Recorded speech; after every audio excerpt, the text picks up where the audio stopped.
Dear student, let us have a recap of what we have learnt in the last class, isn't it? In the last class, we learnt about the functions of management or the process. So there is not a consensus how many are there.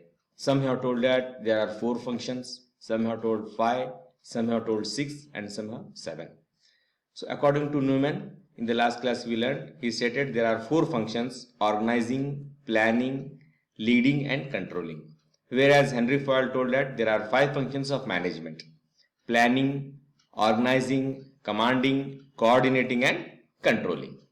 These all we have learned in the last class. And one more thing we learned about the Luther Gulick's. He states that there are 7 states.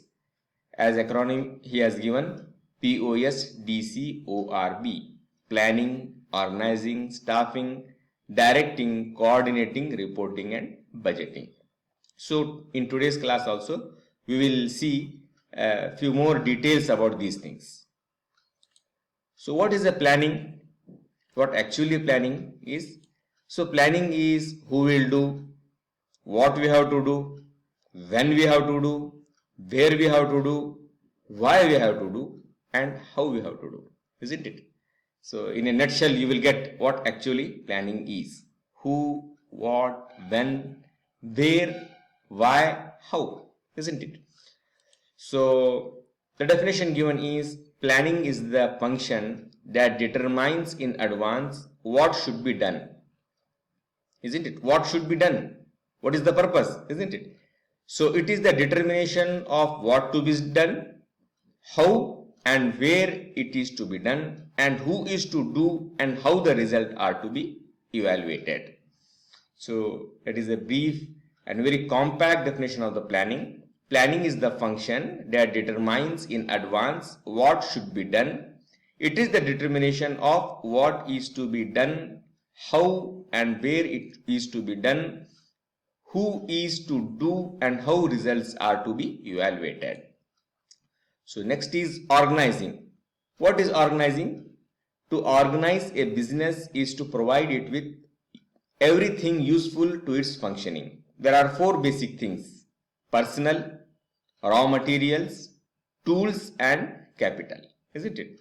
When you are going to organize it, there are 4 things. Personnel means human resource, the people who are working; raw materials, which has to be processed; tools means the machines, the machinery, that what we are using for processing it; and capital.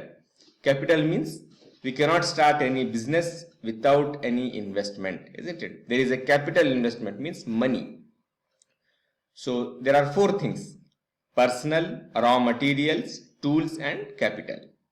And we have got 2 sections in organization. One is human organization and another is material organization. So it has been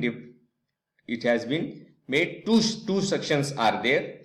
One is the human organization, that all deals with how we have to organize the human, means human resource, how we are going to deploy them for the purpose of the organization. And next is material. Materials means it comes under that is the raw materials and the tools, the machineries that is required. Allen states, organization refers to the structure which results from identifying and grouping work, defining and delegating responsibility and authority, and establishing relationship. A very generic definition Allen has given. He states that organization refers to the structure, there is a proper structure, which results from identifying and grouping work, means the work is divided and grouped properly, defining and delegating responsibility and authority, and establishing a relationship. Next comes directing. What is directing? Directing is also referred as leading, motivating, actuating. So what is directing? It is also referred as, one is a leader, which is who is going to lead, and he is going to motivate us, and he is going to actuate us. So what the directing involves? Directing involves 3 things.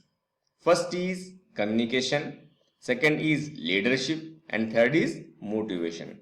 These 3 are basic things that are involves in directing process. So what is communication?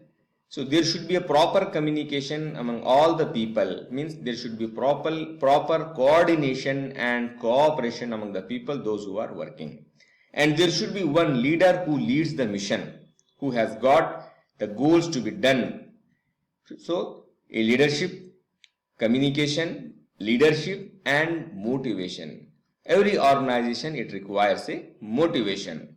Motivation is the force which makes us to do the work. So that is the motivation. So motivation is of two types. One is financial and another is non-financial. Financial means, we can take an example. In some company, someone is working well, we can give him incentives, isn't it? So OD, extra work he is doing, we can give him some financial benefit other than the salary. That is the financial motivation. What is non-financial motivation? Non-financial motivation means we have to give some of the employee who are working very well, we can give them certificates, isn't it? So in this way, we are appreciating them, so that in other way we are motivating them such that they work more efficiently. That is a motivation. Either by giving the money, that is a financial, or either by giving them the certificates or giving them appreciation letters, giving them the awards. So in this way we are motivating. The next is controlling. So controlling is a very major part. The manager must control everything occurs in conformity with plans adopted, the instructions issued and the principles established. So controlling is very important part in the organization. So what plan is there? We have to run according to that plan only, isn't it? That is the controlling. If we are going away from that plan, so there should be some feedback mechanism. Again, we have to switch back to the actual plan. So three basic elements are there. Establish the standards. First of all, in any organization, we have to establish the standards. So and so are the standards. And next, there should be some measuring current performance and comparing it against the established standards. What is the third thing? Taking action to correct any performance that does not meet those standards. So three things are involved in controlling. First of all, we have to establish the standard. Second, we have to measure the standard. Third, we have to check it. If there is some correction required, we have to correct them. So let us, the same thing has been given in the diagram. So there is some model, we are taking some action, we have got some rules and we are taking its feedback, and again it is coming to the model. There is some model, some action with the rules, and there is some feedback. Suppose a simple example I have given of what we drink the water. Nowadays we all use this RO water. So that is filter water. There is some RO power plant. Let us think it as something like model. So at the starting only, we will fix that our pH value should be so and so. Suppose our pH value of the water after processing it should be 7. What should be TDS? Total dissolved solids, isn't it? It should be something around 50. So that is the standard we have put for this RO power plant.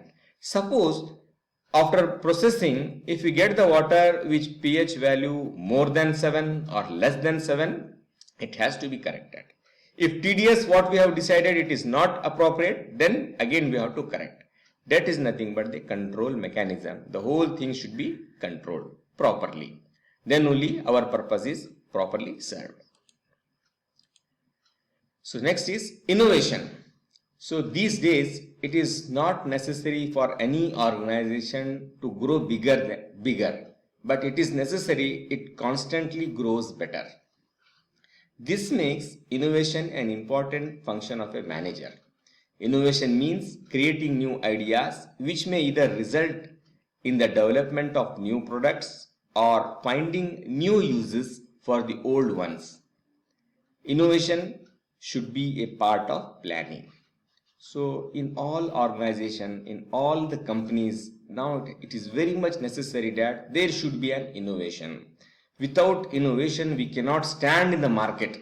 So that's why the textbook they have given, innovation should be a part of planning. At the planning only, there should be some unit which should be totally focused on innovation part.